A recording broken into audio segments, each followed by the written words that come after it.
As mad as that sounds, I'm actually looking forward to going to the Sahara, the most inhospitable place in the world probably. How do you train to walk on sand in huge temperatures? I'd like to say I've been doing loads of training.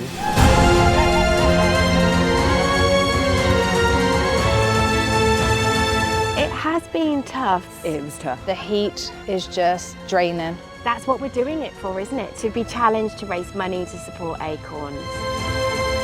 I'm a little bit worried that it's only halfway.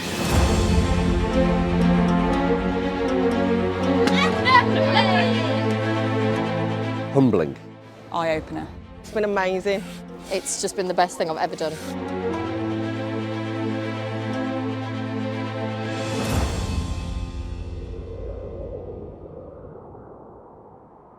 So I'm embarking on a life-changing experience, I would imagine, which is a trek across the Sahara Desert.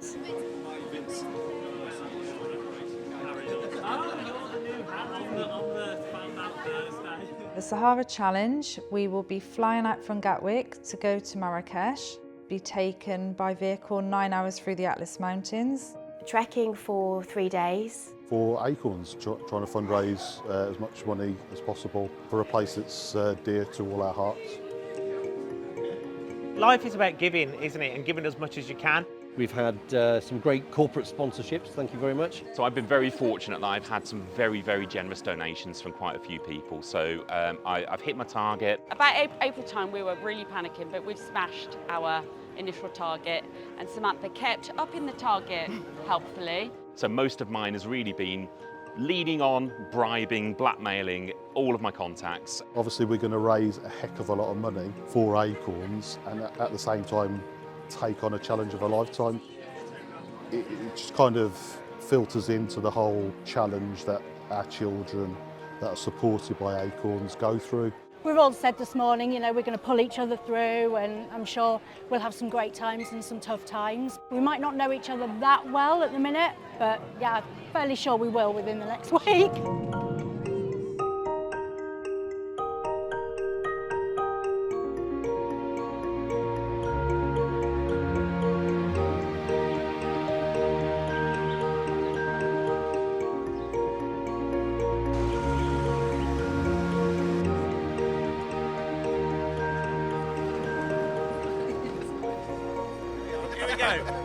Here we go. 3, 2, 1. I'm most looking forward to spending time thinking about why I'm doing it for Oscar. Oscar is an incredibly special little boy. Very clever, always into everything, always had a smile on his face. Then we noticed some changes with Oscar as he was at school. Then he started having some tests to see why these things were happening. He was regressing in his education, he was becoming very clumsy, and his eyesight started to deteriorate. This wonderful little boy suddenly was diagnosed with Batten's disease. It was a neurological illness which was degenerative. He was diagnosed at the age of, I think he was just 8. We were told he would make early teens.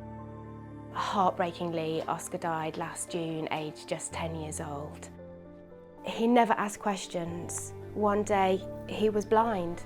He never asked why he couldn't see anymore. He just carried on. Loved everything he did.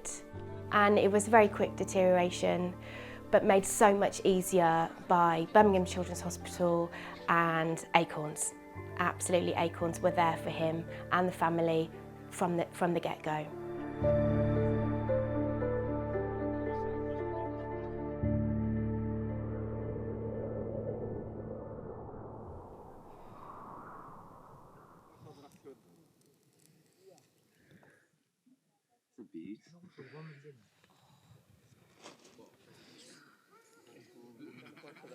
Too early, is it? So we're morning one in the desert. So we had a 9-hour journey yesterday, lots of stops on the way. All through the Atlas Mountains, which was interesting. Stop for lunch, side of the road. Yeah, that was an adventure. We got here, did a walk across the desert to get to camp. So we walked a little bit in the dark. So like all of these surroundings that we've seen now, like we didn't see those last night, which is No. Quite a few of us found it a struggle, I know I did. Yeah, it was tough, even like it was only 5k that we walked. It was And it was tough. It was tough. Then we all went to bed pretty early, actually. Went to bed at 9:30. Pretty good night's sleep, and we're all raring to go. I think we're doing 20 kilometres or so Yeah. today.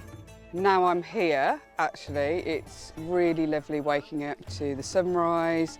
It's like paradise. You don't actually know where we are in the desert, do you? No idea.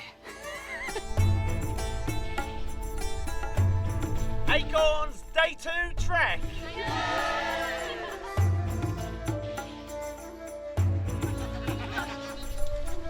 It's good, it's hot, but yeah, we're all coping, I think. We're all getting to know each other quite well.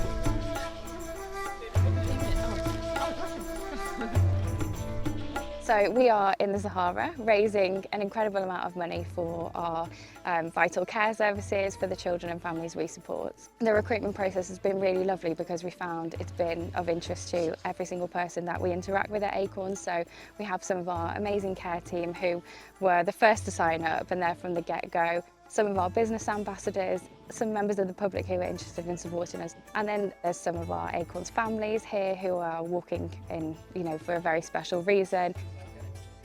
At the difficult times when you're going to bound to be hot, tired, your feet and body are going to be sore, you're going to be sleep deprived.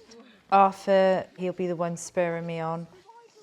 My little grandson was born. He went home. A couple of days later, the midwife went round and decided he wasn't right and was taken into Gloucester Children's Neonatal. He was then diagnosed with a really rare genetic condition called non-ketotic hyperglycinemia, NKH for short. They said he wouldn't live past 6 weeks, but 2 weeks later he went home, was fine for a few weeks. Then he started having seizures, so went back into the children's ward.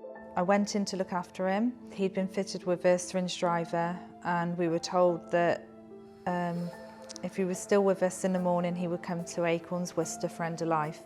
More or less near on 2 years from the first time we came here.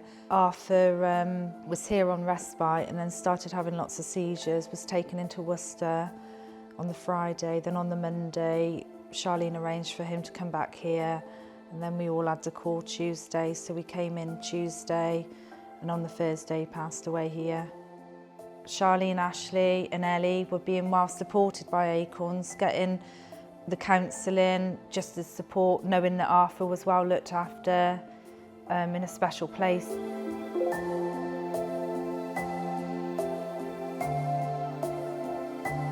One thing that Oscar always did was just keep pushing no matter what, always kept fighting.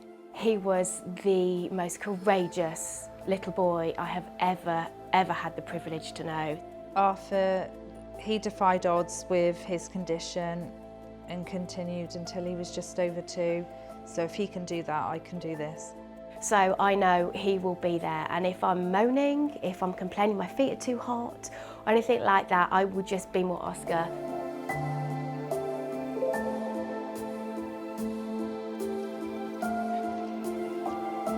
So far, it has been tough. I'm a little bit worried that it's only halfway. The heat is just draining. Us Brits are not built for this environment, that's for sure. Carrying your backpack in that heat, it's just like your whole body is just aching. Today's been a struggle at times. Most of us, I know I definitely tried to hide it as best as I could, but at some points I was like, it was hard going, it's hot. It's been super hot. And your feet just so hot, you just can't wait to get to camp to get your shoes off again. But look where we are, it's incredible. The support of all the team, we're all like stronger together, we're all working together and kind of urging each other to keep going. We all got each other through it in true Acorns style. That's what we're doing it for, isn't it? To be challenged, to raise money, to support Acorns. It's all in a good cause, and that's what you've just got to keep in the back of your head. Ever since day one, I think, I've always just been so appreciative of what Acorns have done for Isabella and for us, and for all those reasons. I just said that, they gave us longer with Isabella, so how can I ever repay that? They don't want repaying, but how can I ever say thank you? How can I ever find the words?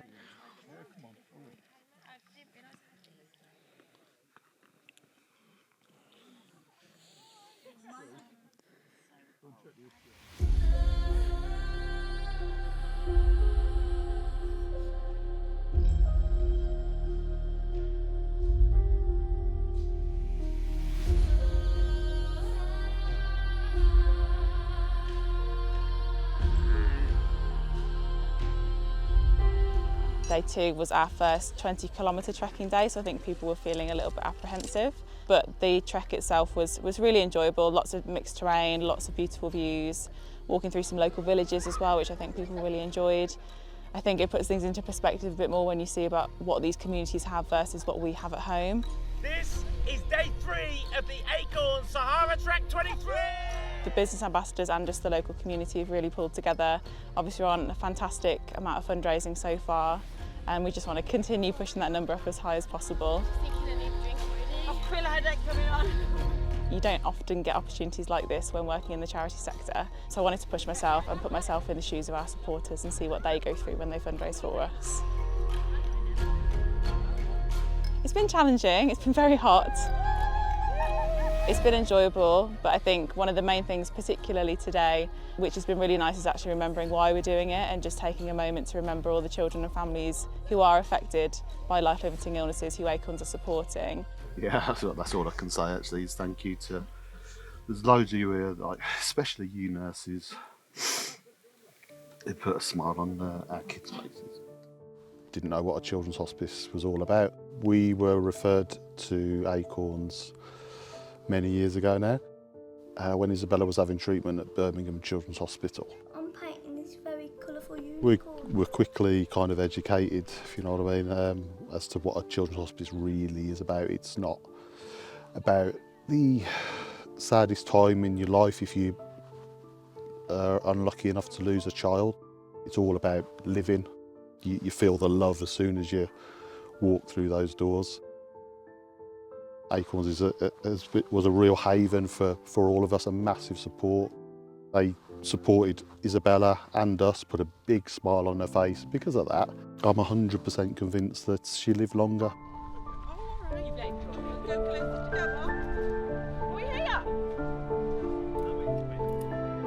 Absolutely shattered but elated.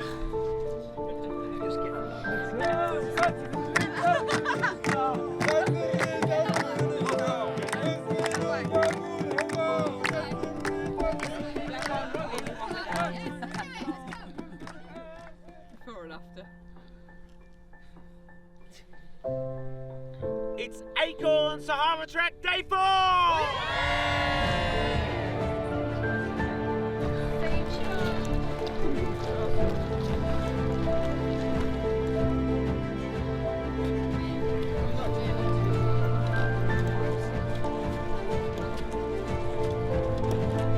So we have just reached our final destination in the Sahara. It's been a massive roller coaster of emotions. We've come to the end. Doesn't even feel real that you've even done this. It's been so amazing, life-enhancing, everything and more that I wanted. It's been lovely being with the whole group, being with the nurses that cared for Arthur. Moments of reflection, moments of quiet. When we had a moment for our kids that we lost. Yeah, that was it was a really beautiful thing for them to do, because that's why we're here.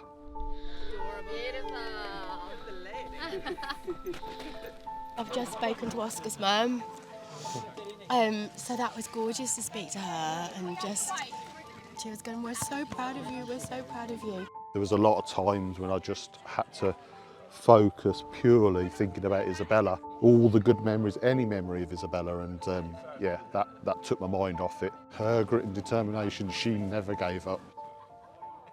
I think she would be proud.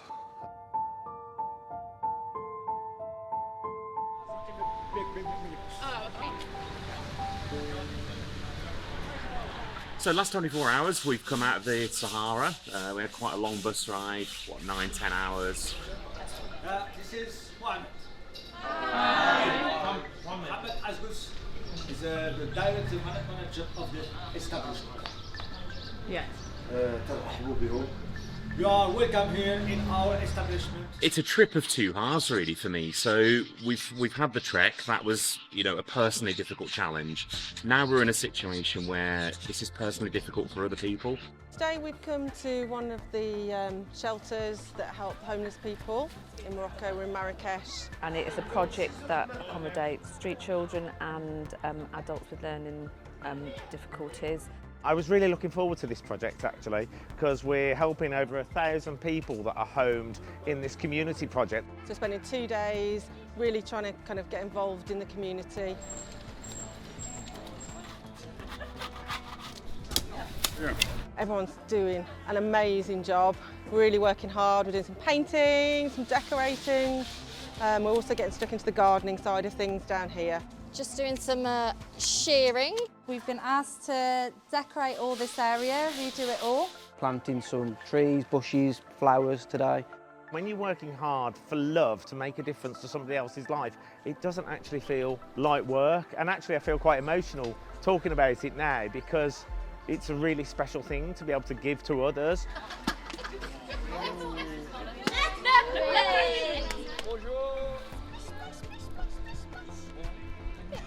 We went to the infirmary, which is obviously very important to us, and we wanted to see what it was like and how different compared to what we're used to back in England. And it was eye-opening. The shelves, there's nothing here. So the equipment, they've got like nebulisation, they've got blood pressure, antibiotics, that seems to be it. So they had 4 beds for 1,800 people. Tablets everywhere, so back in England everything's very regulated and labelled and you can't give a medicine if it's not in its box and you don't know where it came from. They have 5 nurses and 1 doctor on the site. We met with a couple of the nurses there today, which was really, really lovely. And they say just how busy they are, taking on new patients every single day. Their job is incredibly difficult, so it just really makes you think. We put man on the moon and there's all the technology that we have, and this is 3-hour flight. These are people. They're like us, you know. That's not right. It's just not right. I don't have the answer. Really puts it into perspective how lucky we are. These are people like you and I, our families. These are people. Just for me on reflection is that we do take for granted what things that we don't seem or deem to be important when these children have nothing and they're relying on us. You'll take those stories and memories with you forever, I think. Coming out of the desert after 4 days and sort of losing those what we call luxuries, well they are luxuries, toilets, a roof over our head, but an amazing experience with a great group of people, and then humbling. Eye-opener. Unbelievable. Life-changing, yeah. I'd say. Life-changing. Oh my God, it's been amazing. Exhilarating, tiring. The environment, the nomads that we met as well were just beyond expectation. Realising how lucky we are and complaining about the littlest things that we should be so grateful. Do you know what? It's been the most amazing experience of my whole life, like honestly. It's going to be strange going back to reality, isn't it? It's been kind of an experience that we probably never get to do again. I just can't really put it into words. It's just been the best thing I've ever done. If you ever think about doing something to raise money and to bond with, 30 people and to share an experience like this, it's like nothing on earth. Being part of a team that's raised so much money is life-changing for these, but it's also life-changing for Acorns, Hospice, and how much support we can give for the children back home. Without fundraising and getting as much money in as possible, these charities simply can't function. They can't do their day-to-day job. Without fundraising, places like this won't exist. It is absolutely vital that these services continue. Unfortunately, until you're hit with it, you don't realise the importance of it. Without those services, Oscar's family would not have dealt and coped with their situation as much as they did. For the children that we've lost, for the children that are supported, for that support to keep going, for the children because they really, really, really deserve Acorns. This charity needs to be able to provide their services to other families forever.